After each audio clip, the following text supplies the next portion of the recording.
Hello दोस्तों, students interest में आपका स्वागत है। आज हम लोग महाजनपद काल के कुछ वैसे प्रश्न देखेंगे जो विगत वर्षों में कई बार कॉम्पिटिटिव एग्जामिनेशन में पूछे जा चुके हैं और आगामी आने वाले परीक्षाओं में भी इन प्रश्नों के पूछे जाने की तीव्र संभावना है।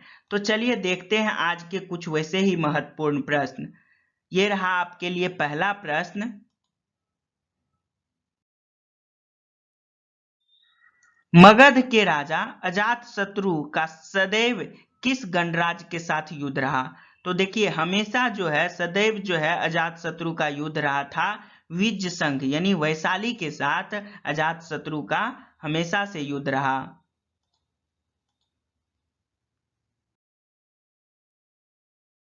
अगला प्रश्न देखेंगे कि नंद वंश का अंतिम सम्राट, देखिए अंतिम सम्राट पूछा जा रहा है नंद वंश का, तो वो थे घनानंद।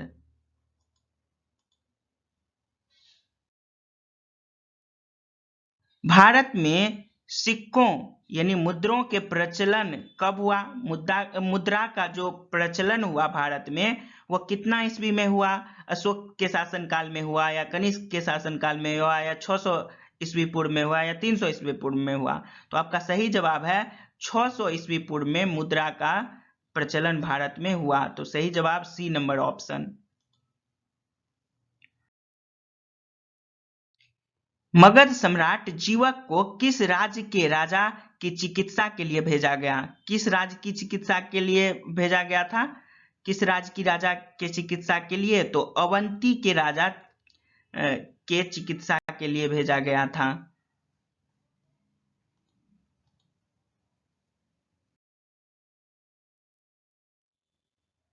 अगला प्रश्न देखेंगे कि किस शासक ने अवंती को जीतकर मगध का हिस्सा बना लिया? मगध का हिस्सा अवंती को जीतकर कौन बना लिया? तो आपका सही जवाब होगा शिशुनाग।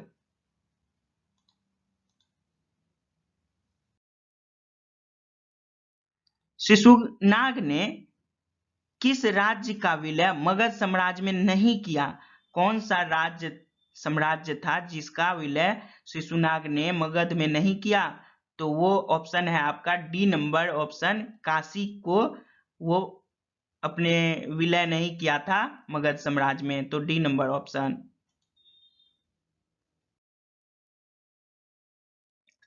काशी और लिच्छवी का विलय मगध साम्राज्य में किसने किया? कौन थे जो काशी और लिच्छवी को मगध साम्राज्य में मिला लिया? तो आपका सही जवाब है अजातशत्रु।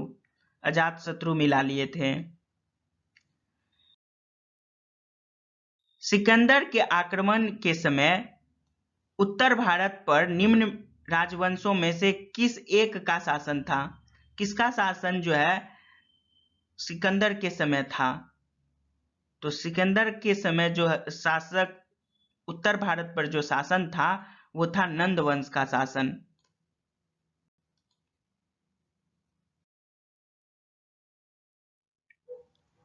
अगला प्रश्न देखेंगे कि निम्नलिखित में से कौन सा एक ईसा पूर्व 6ठी सदी में प्रारंभ में भारत का सर्वाधिक शक्तिशाली नगर राज्य था? छठी सदी के प्रारंभ में कौन सर्वाधिक शक्तिशाली था? तो आपका सही जवाब हो जाएगा D number option, Magadh.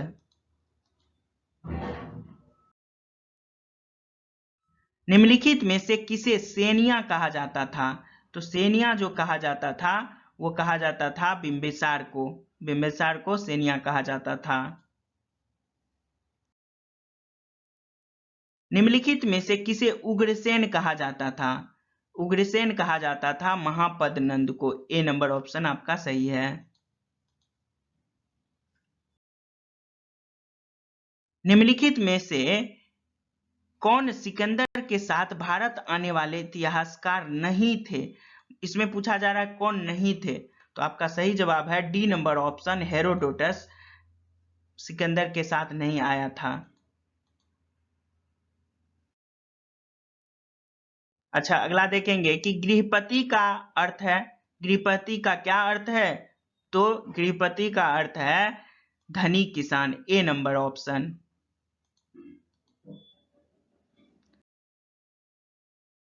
Magadh के किस प्रारंभिक शासक ने राज्यारोहण के लिए अपने पिता की हत्या की एवं इसी कारणवश अपने पुत्र द्वारा भी मारा गया?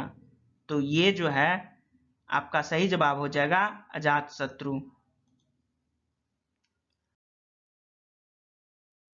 विश्व का पहला गणतंत्र वैशाली में किसके द्वारा स्थापित किया गया? पहला गणतंत्र वैशाली में किसके द्वारा स्थापित किया गया?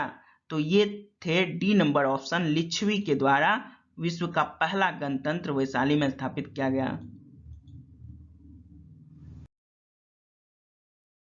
अच्छा, ये क्वेश्चन बार बार पूछा जाता है, निम्न में से कौन सा एक बौद्ध ग्रंथ 16 महाजनपदों का उल्लेख करता है? 16 महाजनपद का उल्लेख किसमें मिलता है? तो अंग्योत्तर निकाय में। याद रखेंगे, बहुत इंपॉर्टेंट क्वेश्चन है। निम्न में से कौन एक मगध साम्राज्य की राजधानी नहीं रहा? मतलब कौन सा ऐसा, जो ये चारों में से कौन मगध का जो है राजधानी नहीं रहा? तो वो था Kaushambi, D number option. Video देखने के लिए आप लोगों का बहुत बहुत शुक्रिया। अगर आपको ये वीडियो पसंद आया हो तो कृपया लाइक और सब्सक्राइब जरूर करें और अपने दोस्तों के साथ जरूर शेयर करें, ताकि मेरे आने वाले अन्य वीडियो का भी लाभ आप उठाएं और आप इसी तरह आगे बढ़ते रहें और आप अच्छा रिजल्ट लाएं। मेरी यही कामनाएं हैं। Thank you very much.